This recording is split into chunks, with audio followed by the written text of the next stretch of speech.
and this time we're having a pixel thought, and that is connecting with the deaf community. Now, with all the controversy that's going on within the gaming industry these days, it's sometimes easy to forget about games themselves and the actual playing of them.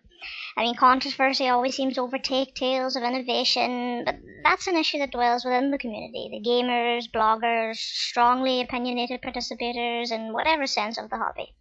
It's easy to forget that for all the horrible gender-related troubles and sexism and marketing annoyances that are swarming around, there are other sectors that are seemingly being completely neglected, and that's in terms of incorporation, and that's something that should be focused on for all different types and kinds of gamers. The disability sector being left behind is something that's extremely irritating to me, possibly more so than the current trend of phobic related scandals. Now, just bear with me while I explain why. The reason for that isn't because these scandals don't matter, they do, but seeing as they are such a continuous problem with no sign of dwindling anytime soon, the ability for companies to include people suffering with various disabilities is something that can be fixed and something that can be done and implemented as soon as possible, which is something that will not only include people, but it will cause a rush of positivity in the gaming community that is sorely needed. So this time I'm going to focus predominantly on people that are hard of hearing or who are completely deaf. The Kinect is a peripheral that's been a bit of a hit and miss in terms of plastic add-ons to the Xbox 360. A lot of people bought the Kinect, and a lot of those people, at least the ones I know, actually rarely use it. The Kinect promise, for better or worse, depending on your viewpoint of human technology integration these days, to offer a variety of wonderful motion-controlled gameplay and voice command actions. That's a weird promise. You didn't need a controller, all you needed was your body. Now, other people that aren't officially affiliated with any major gaming company or on the Microsoft team, etc., have been working on their own versions of Kinect Sign Language. Though nothing major has come from this, the fact that people are making an effort is very admirable and makes Microsoft look a little bit worse for wear when they have the budget, the means, and the official title and influence to really push this idea forward. I mean, why on earth wait?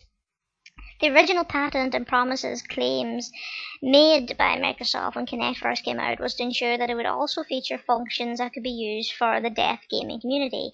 Yet it takes a hack by a team in France to give even a small offering of that promise to consumers. NHK, which is a prominent popular Japanese news channel, had been investing and researching into widening options and ease for its sign language and deaf viewer base. Their idea was to translate text into animated sign language. And just a quote from the department and their research sort of publications was, "Subtitles are fine for people who understand Japanese and who lost their hearing at some point. Meanwhile, people who are deaf from birth learn sign language first, naturally study Japanese after that, but they find that sign language is easier to understand than subtitles, so we are conducting research into sign language." See, that's a news company that is doing something different, and personally I think it's a great idea, and it's a wonderful start, and that's what we need, to at least make starts. And it's already helped a lot of people with something as simple as being up to date with the news. Now, I don't know if people remember, but a few years back in 2009, Gabe Newell, along with Valve, did a presentation where there was some sign language demonstrations, and they were talking about a deaf character in the Half-Life series. Now, I think that was for Half-Life 3. Now, as we all know, the wait for Half-Life 3 has been long and so void of any information or updates from Valve that a lot of people have just given up hope. But this isn't about Half-Life 3. This is regards to the actual sort of main points that were taken away from that presentation. Now, initially this was thought that Valve was having some form of sign language recognition within their game, but it seems that it was primarily about an in-game AI expression of sign language, particularly between Alex Vance and Dog.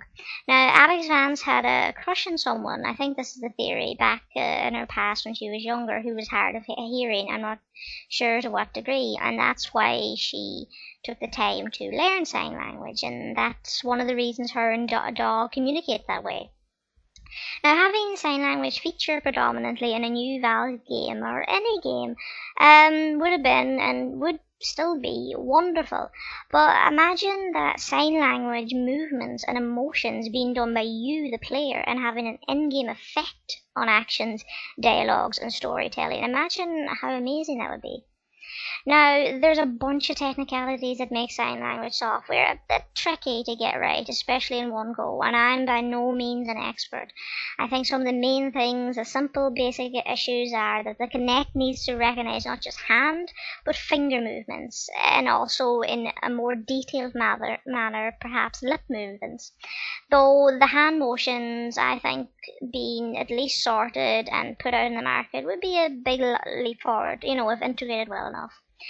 Then there's actual languages and variants in grammar within signs, similar to spoken language. And every language has its own dialect. Sign is no different. But again, I don't see why that should be a deterrent, especially to large companies such as Microsoft. Being afraid of making an effort does nobody any good.